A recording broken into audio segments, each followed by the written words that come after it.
Sir आपने smart city के नाम पर इतना बड़ा चर्चा किया, मेरे साथ आप एक बार बिमना में आ जाइए, नोहट्टा में आ जाइए, मेरे साथ एक बार जो है खयाम चौक में आ जाइए, वहाँ के रोडों का हाल देखें सर। जहाँ पे G20 समिट के लोगों को जाना था, जहाँ जहाँ से उनको घूमना था वहाँ पे आपने टाइल बिछा दिए। जहाँ से आम कश्मीरी को जाना है वहाँ पे तो अभी भी खड़े हैं। मेरे साथ नोहट्टा में आ जाइए, सड़कों का हाल देखिए सर। आज चीज़ें बदल चुकी है। आज हमारा नौजवान अगर रास्ते पे आवाज़ उठाता है ना, उसकी आवाज़ सुनी जाती है, उस आवाज़ को दबाया नहीं जाता है कसाना साहब। लेकिन जो चीज़ें उल्टी होती है ना, ऐसे टेढ़ी होती है, इनको थोड़ा वक्त लगता है सीधे करने।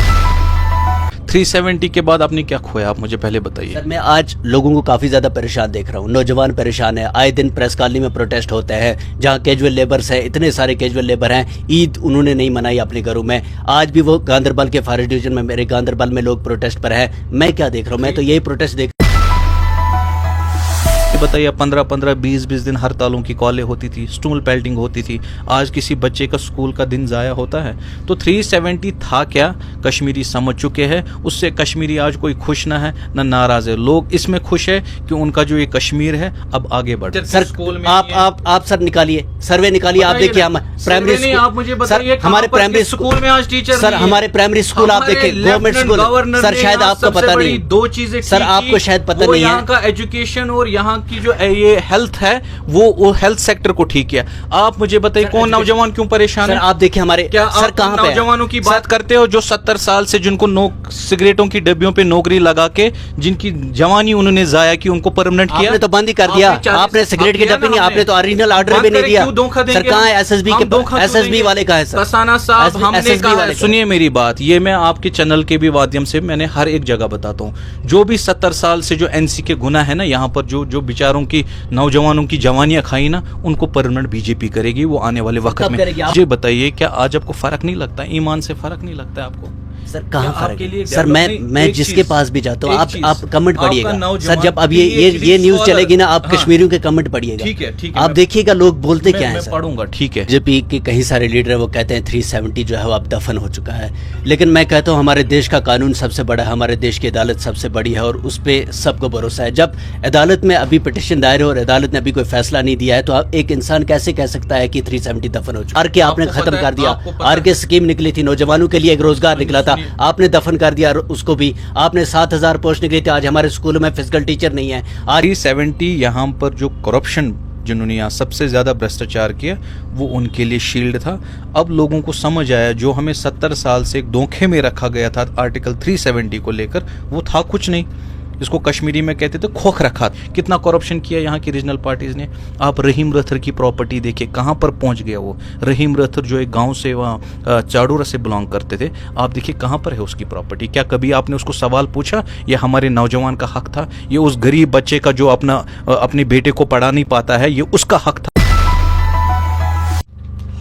अस्सलाम वालेकुम नाज़रीन, आप देख रहे हैं ग्रोइंग कश्मीर और मैं हूं आपका मेज़बान आरिफ कसाना। जी नाज़रीन, कल जब ये खबर आई कि 370, जी हाँ बिल्कुल आपको बता दें, जब 2019 में 370 हटाया गया और उसके बाद आज करीबन 4 साल होने को हैं और 370 का जो मामला था वो बिल्कुल पूरी तरीके से खामोश हो चुका था। लेकिन कल एक बार फिर से कि खबर देखने को मिली और कहीं न कहीं कश्मीरी लोग जो है वो सोशल मीडिया पे जुट गए, जब बताया गया कि 11 जुलाई को सुप्रीम कोर्ट एक बार फिर से 370 पर बात करने वाला है। यानी कि जब 370 हटाया गया और उसके बाद कई सारे सियासी लीडरान की बात करें या सोशल एक्टिविस्ट की बात करें, तो उन्होंने सुप्रीम कोर्ट का रुख किया और वहां पर अपनी जो है पिटीशन दायर। लेकिन क्या होने वाला है, क्या इससे कश्मीरी लोग खुश है और क्या बीजेपी पार्टी का क्या कुछ इस पे स्टैंड है? हमारे साथ बात करने के लिए मौजूद हैं बीजेपी पार्टी के मंजूर भट्ट साहब, जो कि मीडिया इंचार्ज है, और उनसे बात करने की कोशिश करेंगे कि आखिर बीजेपी पार्टी का क्या स्टैंड है। क्या जहां कश्मीरी लोगों ने एक बार फिर से थोड़ी राहत की खबर और लोगों के चेहरे पर एक तरह की मुस्कान थी, बीजेपी का क्या स्टैंड है, आप क्या समझते हैं? मुझे नहीं लगता है कोई राहत या मुस्कान वाली इसमें कोई कश्मीरी बेचारों को कुछ मिल रहा है जो 70 साल से नहीं मिला था, तो आज मिलेगा तो कश्मीरी लोग खुश हो जाएंगे।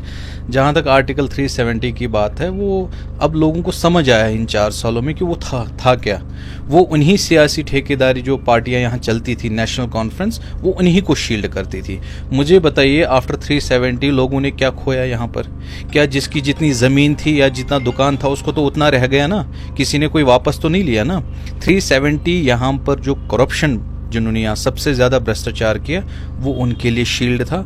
अब लोगों को समझ आया जो हमें 70 साल से एक धोखे में रखा गया था आर्टिकल 370 को लेकर, वो था कुछ नहीं।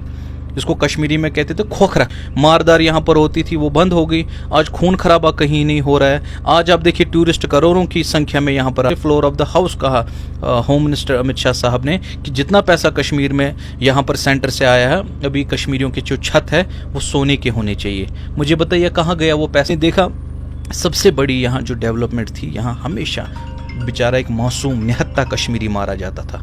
आप इस 40 सालों पे अगर हिस्ट्री देखें और इन 40 सालों से फिर इन 3 सालों के मुकाबले कीजिए 370 के बाद, बताइए 15-15 20-20 दिन हड़तालों की कॉलें होती थी, स्टूल पेल्टिंग होती थी। आज किसी बच्चे का स्कूल का दिन ज़ाया होता है? तो 370 था क्या, कश्मीरी समझ चुके हैं। उससे कश्मीरी आज कोई खुश ना है ना नाराज़ है। लोग इसमें खुश है कि उनका जो ये कश्मीर है अब आगे बढ़ रहा है। मंजूर साहब, आप बीजेपी के कई सारे लीडर वो कहते हैं 370 जो है वो अब दफन हो चुका है, लेकिन मैं कहता हूँ हमारे देश का कानून सबसे बड़ा है, हमारे देश की अदालत सबसे बड़ी है और उस पर सबको भरोसा है। जब अदालत में अभी पिटिशन दायर है और अदालत ने अभी कोई फैसला नहीं दिया है, तो एक इंसान कैसे कह सकता है कि 370 दफन हो चुका है? आरिफ साहब, आप सही कह रहे हैं। देश जो कानून है उससे कोई बड़ा नहीं होता है, और सुप्रीम कोर्ट इस मुल्क का सबसे इंसाफ जहां मिलने वाला इदारा है। वहां कोई भी इंसान पिटिशन दर्ज कर सकता है, आप भी कर सकते हैं, मैं भी जो यहाँ बैठे हर कोई कर सकता है, उसमें कोई गलत नहीं।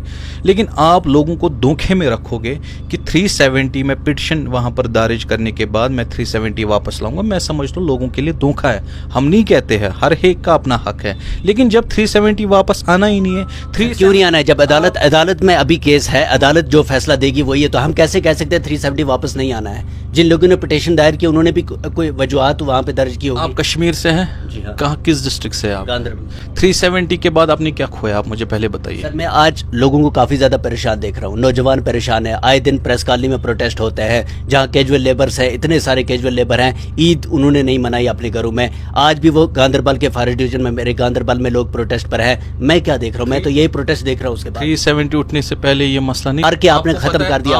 आरके स्कीम निकली थी, नौजवानों के लिए एक रोजगार निकला था, आपने दफन कर दिया उसको भी। आपने 7000 पोस्ट निकली थी, आज हमारे स्कूलों में फिजिकल टीचर नहीं है। आज हमारे जो बच्चे पढ़ने वाले हैं उनका भविष्य तबाह हो रहा है, तो हम कैसे देखते हैं ये डेवलपमेंट है? हाँ, मैंने पोलो व्यू में सर, मैंने पोलो सर, आप सर निकालिए, सर्वे निकालिए, आप देखिए हम प्राइमरी स्कूल, सर हमारे प्राइमरी स्कूल में आज टीचर, सर हमारे प्राइमरी स्कूल आप देखिए, गवर्नमेंट स्कूल। सर शायद आपको पता नहीं, 2 चीजें सर आपको शायद पता नहीं है, यहाँ का एजुकेशन और यहाँ की जो ये हेल्थ है वो हेल्थ सेक्टर को ठीक किया। आप मुझे बताइए कौन नौजवान क्यों परेशान है? आप देखिए हमारे क्या सर कहाँ नौजवानों की बात करते हो जो 70 साल से जिनको सिगरेटों की डब्बियों पे नौकरी लगा के जिनकी जवानी उन्होंने जाया की, उनको परमानेंट किया? आपने तो बंद ही कर दिया। आपने सिगरेट की डब्बी नहीं, आपने तो ओरिजिनल ऑर्डर भी नहीं दिया। सर कहाँ है एसएसबी के? एसएसबी वाले कहाँ है सर? कसाना साहब, हमने कहा, सुनिए मेरी बात, ये मैं आपके चैनल के भी माध्यम से मैंने हर एक जगह बताता हूँ, जो भी 70 साल से जो एनसी के गुना है ना, यहाँ पर जो बेचारों की नौजवानों की जवानियां खाई ना, उनको परमानेंट बीजेपी करेगी वो आने वाले वक्त में। हम 9 साल का सेलिब्रेशन, आपने 9 साल का सेलिब्रेशन मनाया, आपने 9 साल का सेलिब्रेशन मंगाया। 9 साल में क्या किया आपने सर? आपको पता है कितने 9 साल में क्या किया? एक गरीब अपना इलाज कर पाता था? आपको पता है कितने गोल्डन कार्ड से आज कितने पेशेंट यहाँ पर अपना इलाज कराते हैं? आप उस माँ से सुनिए, बना रहे हैं आप, पेशेंट बना रहे हैं सर, डिप्रेशन में चले गए हैं सर, डिप्रेशन में चले गए हैं लोग, नौजवान डिप्रेशन में चले गए। आपने हेल्थ स्कीम दे दी, उनका इलाज करा रहे, आप पेशेंट खुद बना रहे और खुद ही इलाज भी करा रहे।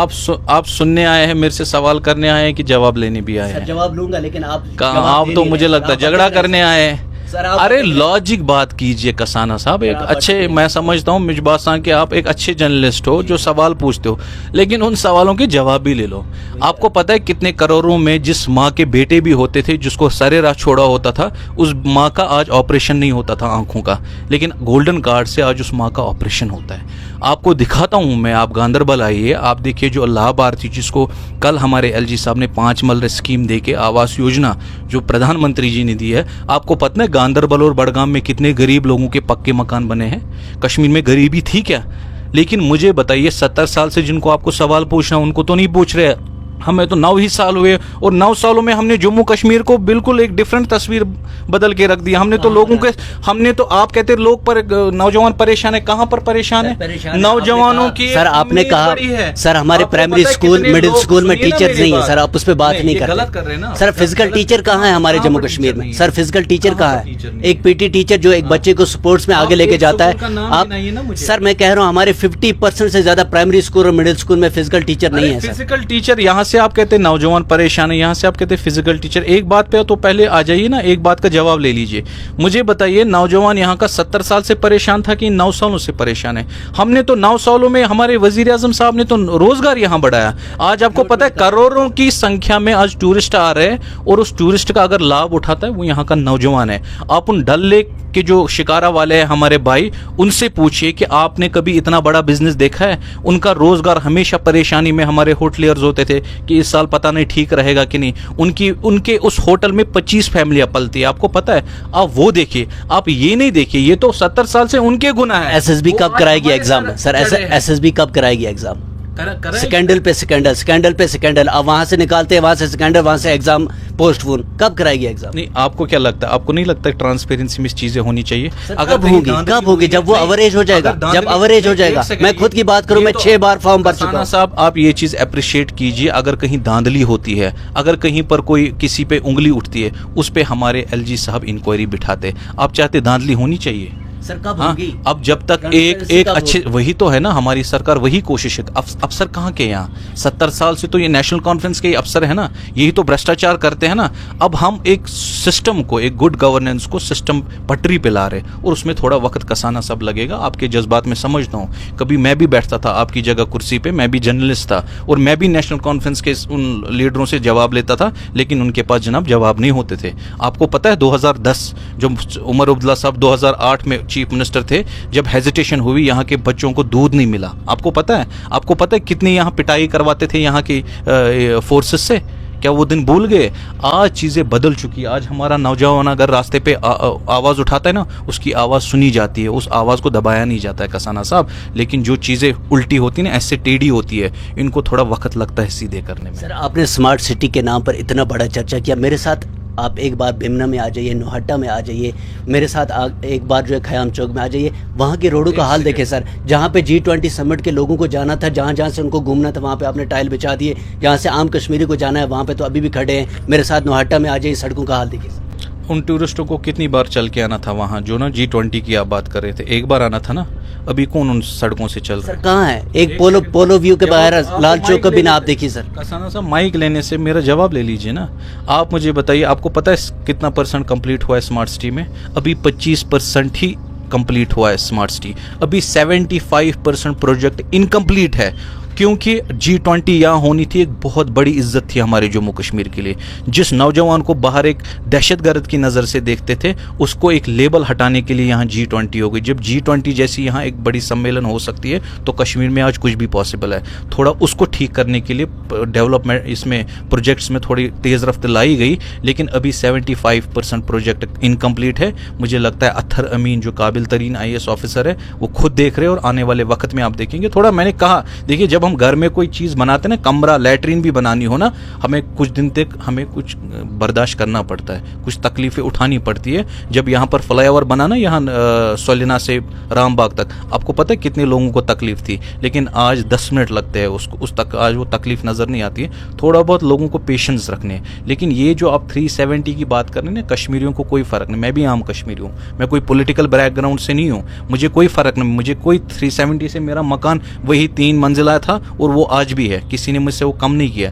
लेकिन 370 से खाली अगर फ़ायदा था, वो यहाँ की रीजनल पार्टीज़ को थी। कितना करप्शन किया यहाँ की रीजनल पार्टीज़ ने।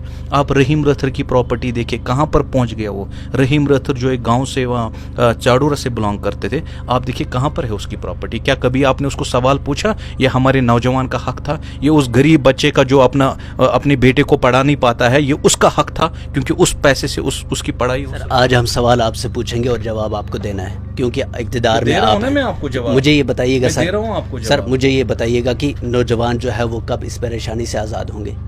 क्योंकि आप कह रहे हैं समय लगेगा। कितना समय लगेगा सर? 9 साल तो इंतजार कर लिया, अब इससे ज्यादा कितना समय लगेगा? अब ईमानदारी से कहिए, क्या इन 4 सालों में कुछ फर्क नहीं जम्मू कश्मीर में आया? सर नौजवान का देखिए ना सर, रोडें बन गई, नौजवान के पाँव में जूते नहीं है चलने के लिए। मैं भी नौजवान हूँ, मुझे अपने जेब से गाड़ी में सुबह तेल भरना पड़ता है और ऑफिस आना पड़ता है। मैं भी कश्मीर का नौजवान हूँ, और मैं भी अपने लोगों की, नौजवानों की बात रख रहा हूँ। और आज आपको पता है कितने लोग मेरे पीछे हैं। जहाँ कहीं जाता हूँ आप देखते होंगे ना, आप जर्नलिस्ट है, लेकिन मुझे बताइए क्या आज आपको फ़र्क नहीं लगता? ईमान से फ़र्क नहीं लगता है आपको? सर कहाँ या फर्क आपके है? लिए सर डेवलप नहीं, मैं एक जिसके चीज- पास भी जाता हूँ, एक आप चीज, कमेंट आपका पढ़िएगा नौजवान सर, जब अब ये PhD न्यूज स्कॉलर- चलेगी ना, आप हाँ। कश्मीरियों के कमेंट पढ़िएगा। ठीक है, ठीक है, आप मैं- देखिएगा लोग बोलते क्या हैं मैं सर। पढ़ूंगा, ठीक है। मुझे बताइए, PhD स्कॉलर यहाँ होता था, बड़े बड़े डिग्रियां हासिल करके क्या गन उठाते थे? कौन उनको मजबूर करता था उस गन उठाने के लिए? और उतनी जो उसके माँ बाप उस पर खर्चा करते थे जब तक वो PhD पहुंचता था, फिर एक इनकाउंटर कहीं हो गया और उसकी मौत हो गई। क्या आपको नहीं लगता है वो बंद हो गया? वो PhD स्कॉलर आज इसमें लगा है कि मेरे नौजवान के लिए मैं कश्मीर में क्या करूं? कसाना साहब, ये बहुत बड़ा डिबेट जाएगा, लेकिन वक्त कम है। मैं आपको ऑनेस्टली कहता हूं, 3 साल और इंतज़ार करने की ज़रूरत है। सरकार बनेगी यहाँ पर, आपको ये भी परेशानी नहीं होगी कि आज सरकार किसकी है। इतना लोग जैसे आज मस्त, आज लोग अपने बिजनेस में, अपने कारोबार में, बच्चों को पढ़ाने में जो बिजी हो गए हैं ना, आने वाले वक्त में आप देखेंगे इंशाल्लाह जो कश्मीर 70 साल से बर्बादी की कगार पे था, उसको अगर पाई तकमीन पे लाएगी वो Bharatiya Janata party leaded by prime minister Narendra Modi साहब। आपको लगता है बीजेपी सरकार यहाँ बन पाएगी? इंशाल्लाह ज़रूर चीफ मिनिस्टर बनेगी और लोगों की दुआओं से हो जाएगी। और लोगों को आज समझ आ रहा है बीजेपी वाकई में गरीब लोगों की पार्टी है। ठीक है, इसको एक एंटी मुस्लिम पार्टी पे यहाँ की रीजनल पार्टीज हमेशा पेश करती है, लेकिन लोगों को आज ये भी समझ आया, जब उनको अपने बेटों को मिनिस्टर बनाना होता है, जब सरकारी ज़रूरत होती है, तब बीजेपी ठीक होती है। लेकिन आज बेचारा बीजेपी में एक गरीब आता है। आज कसाना साहब किसी पॉलिटिकल पार्टी का, किसी लीडर का बेटा नहीं पॉलिटिक्स में आता है। आज आम नौजवान कश्मीर का उठा है, वो हक की आवाज़ रख रहा है। और मैं समझता हूँ ये एक बहुत बड़ा रेवोल्यूशन है। आने वाले वक्त में सरकार लोगों की होगी, मजबूत सरकार होगी जो लोगों के काम करेगी। सर 5-5 मरला जमीन का कहा गया कि उन गरीब लोगों को दिया जाएगा जिनके पास अपनी जमीन नहीं है। बहुत बड़ा, क्या यहाँ पर भी सियासी सिफारिश चलेगी, उन लोगों को मिलेगी जिन लोगों के लीडर्स जो आप लोगों के बने हुए हैं? ट्रांसपेरेंसी है। मैं सबसे पहले लेफ्टिनेंट गवर्नर मनोज सिन्हा साहब का मैं बहुत शुक्रगुजार हूँ कि वाकई में आज ऐसा कदम उठाया गया है जिन गरीबों को, वाकई मैंने आपको कहा, आप कह रहे हैं क्या डेवलपमेंट्स है, ये सबसे बड़ी बात है। जो बेचारा एक टीन शेड में रहता है, जब गर्मियाँ होती है ना, उस टीन को कितना गर्म होता है, फिर उनको क्या अजाब होता है वो उन गरीबों को पता है। लेकिन उनके लिए पक्के मकान बनेंगे, एक बहुत बड़ी उपलब्धि है। रहा सवाल कि वो हक उन्हीं को मिलेगा जो वाकई में होंगे, क्योंकि आज ट्रांसपेरेंसी है गवर्नेंस में। आप देखिए, अगर एग्जाम होता है, जब तक कि कोई बच्चा काबिल ना हो तब तक वो एग्जाम क्वालिफाई नहीं करता है। आज कोई बैकडोर एंट्री आपने कहीं से सुनी? किसी LG साहब ने या मंजूर साहब ने या आप साहब ने कहीं से बैकडोर एंट्री करके अपने 100 लड़के लगवाए? आज नहीं है जनाब, आज ट्रांसपेरेंसी है। आज जिसके पास जो डाटा होगा कि मैं इस लेवल में आता हूं, और इंशाल्लाह आप देखेंगे उसी को हक मिलेगा। आने वाला वक्त लगता है, ठीक है, मुझे भी लोगों को समझाने में। हमारे प्रॉफिट मोहम्मद सल्लल्लाहु अलैहि वसल्लम को अपना हक, जो रोशनी थी अल्लाह ताला की, उसको पहुंचाने में काफ़ी वक्त लगा, और हमें भी लग रहा है, हम इंशाल्लाह कोशिश कर रहे हैं कि जो गरीब सबसे बड़ा यहाँ जो सफ़र हुआ है, इंशाल्लाह अगर उनकी कोई हमदर्दी और भरपाई करेगा, वो इंशाल्लाह बीजेपी करेगी आने वाले वक्त। जी हाँ नाज़रीन, बिल्कुल आपको बता दें कि जिस तरह से कल 370 के हवाले से बात की, और 370 के हवाले से 11 जुलाई का दिन काफ़ी ज़्यादा अहम है और सबकी नज़रें उस पर है कि आखिर सुप्रीम कोर्ट का क्या फैसला आएगा। लेकिन बीजेपी सरकार अभी भी इससे मुतफिक नहीं है, और उनका कहना है जो 370 है वो एक नासूर था, हट गया, और उसके बाद जम्मू कश्मीर में डेवलपमेंट हुई है वो सिर्फ यहाँ की सियासी पार्टियों के लिए था, और जब वो यहाँ से हटा है तो वही लोग जो है 370 का पीछा कर रहे हैं, लेकिन वो अब आने वाला नहीं है, ये बीजेपी सरकार का कहना है। लेकिन 11 जुलाई का सबको इंतजार रहेगा आखिर क्या कुछ होने वाला है, और बीजेपी सरकार आने वाले समय में जम्मू कश्मीर में पूरी बहुमत के साथ हुकूमत बनाएगी और बीजेपी सरकार का ही चीफ मिनिस्टर बनेगा, ये मंजूर भट्ट साहब का कहना है। आने वाले दिनों में क्या कुछ होगा, जब इलेक्शन होंगे, कौन बन के आएगा, ये तो आने वाला वक्त ही समझेगा। लेकिन फिलहाल बीजेपी का बड़ा दावा है। आप सबका हमारे साथ जुड़े रहने के लिए बहुत बहुत शुक्रिया। दीजिए इजाजत, अल्लाह ने के बाद।